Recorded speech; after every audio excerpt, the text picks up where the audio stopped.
Jangan lupa like, komen, dan subscribe channel YouTube TVRI Bengkulu dan nyalakan lonceng notifikasinya.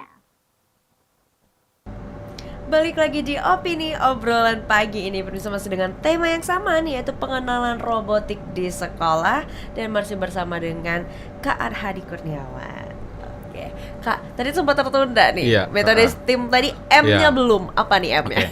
M-nya ini adalah matematik. Matematik. Nah, jadi artinya adik-adik itu nanti bermain dengan logika. Nah, kayaknya logika 1 tambah 1 gitu kan. Dan diterapkanlah di robot tersebut gitu kan. Apalagi kayak sensor untuk mengikuti garis ini, dia ada logika bermain situ, logika N gitu kan. Jadi bagaimana ketika ada garis itu dia berjalan maju, tapi ketika garis itu belok, nah, artinya kan ada, karena dia ini ada 2 motor ya, artinya 2 roda.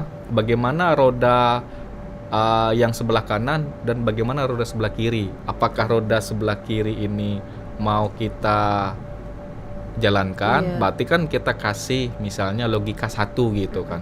Yang sebelah kanan kita kasih logika 0 atau mati gitu kan. Nah, bagaimana seperti itu? Nah, itu yang salah satunya gitu kan. Iya. Ribet Iya. ya.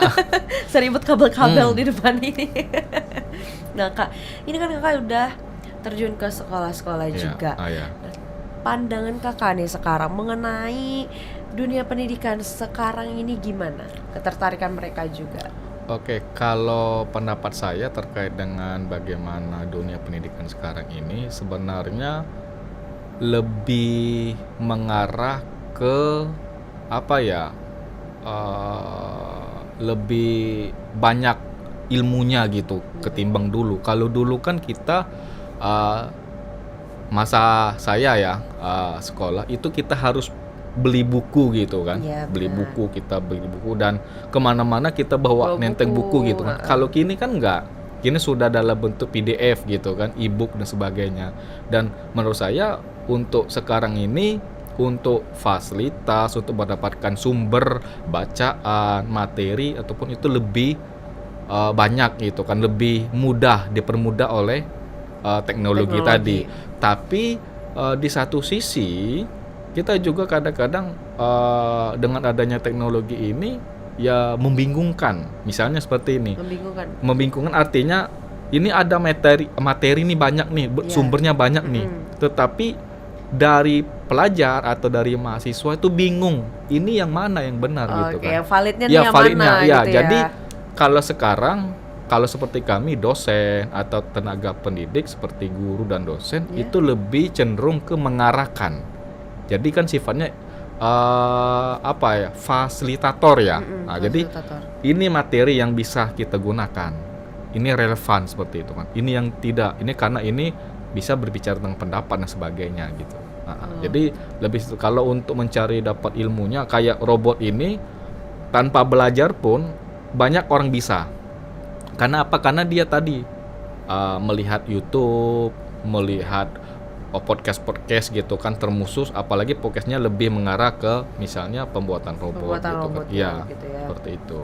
Lebih ini. Nah, ini Kakak juga mengajar di salah satu SMA Ya, yang ada di Bengkulu. betul. Jadi Itu gimana tuh ceritanya? Itu masuk ke jadwal pelajaran kah atau apa gitu? jadi sifatnya kalau kita di sekolah itu ekstrakurikuler. Oke.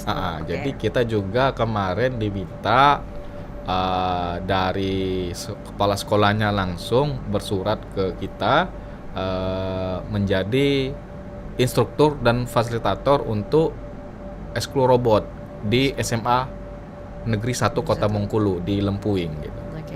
Ini alumninya nih. Iya. Oh gitu ya. Betul. Dan ketertarikan para pelajar luar biasa ya? Luar biasa sekali. Jadi mereka di sana lebih bersemangat lagi gitu kan. Jadi kita ini kan kalau adik-adik kita semangat, kita lebih semangat lagi gitu kan, supaya kita menunjukkan bahwa asik gitu kan. Dan sebenarnya kalau kita dalami dalam dunia robot memang lebih asik dan lebih simple gitu kan. Jadi kalau udah kena robot yang sekarang anak Gen Z gitu kan main game, lebih dari game gini kan. Jadi kita seperti ini, oh ini kenapa nggak jalan gitu kan, di codingannya kayaknya ada sesuatu. Jadi kayak kalau coding gitu kan, kalau sesuatu yang belum jalan seperti merakit robot ini, jadi nggak bisa tidur gitu kan, kepikiran terus ini apanya ya gitu kan, yang ininya gitu kan. Aku juga kepikiran terus kalau lihat coding, kepikiran terus ini apa gitu. Iya gitu. Oh jadi gitu Iya ya. gitu. Oke. Nah ini kalau lihat itu kan ribet banget ya. Ini ada masing-masing warna itu memang ada khususnya atau gimana sih? Ada artinya atau gimana? Oke. Kalau di pengkabelan memang udah standar. Ya, Oh, misalnya gitu. seperti kabel warna merah itu positif gitu kan. Untuk kabel warna hitam itu negatif.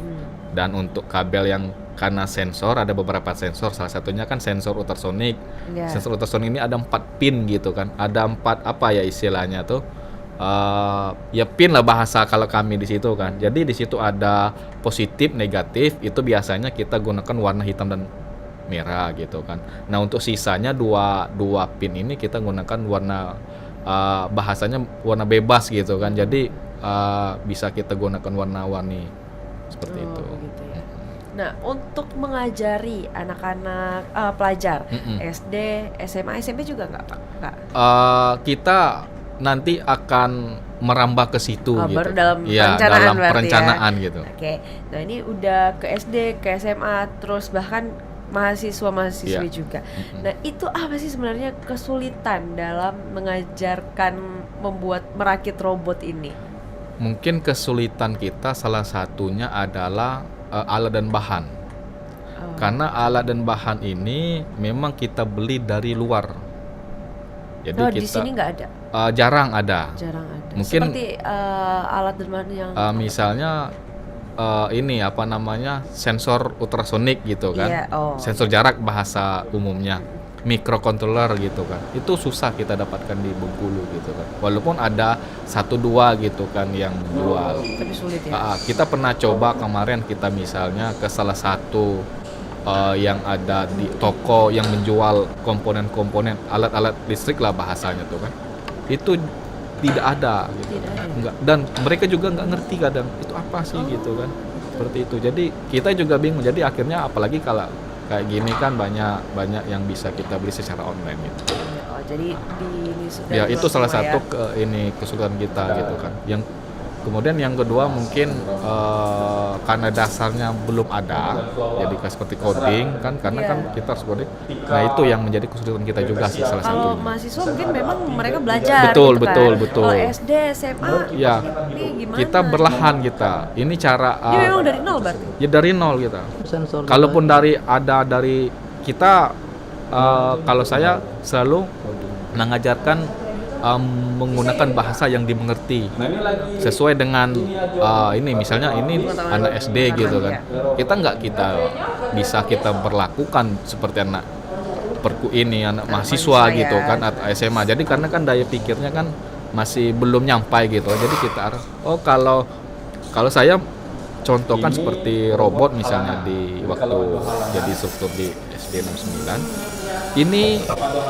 Ini seperti ultrasonik, ini matanya gitu kan. Jadi kalau mata gimana gitu kan. Oh, ada sesuatu yang kita lihat. Otomatis kalau kita melihat ada hal yang misalnya menghalangi kita kayak robot harang rintang Iya. kan menghindar gitu kan. Sama kayak kita. Kalau kita berjalan kalau ada ini apakah itu nomor? Tidak Kak katanya. Menghindar seperti itu. Nah, itu berupa sensor gitu kan. Kemudian di mana sensornya itu bisa bekerja, diolah di otak. Nah, kalau kita kan ketika mata diproses oleh otak. Kalau di sini namanya mikro gitu kan. Oh, Microcontroller gitu kan seperti itu. Nah, nanti kita lanjutkan Ya, lagi ya oke. Kak ya. Sekarang Oke, kita jeda sebentar. ya. Untuk pemirsa jangan kemana-mana, tetaplah bersama kami di Opini Obrolan Pagi.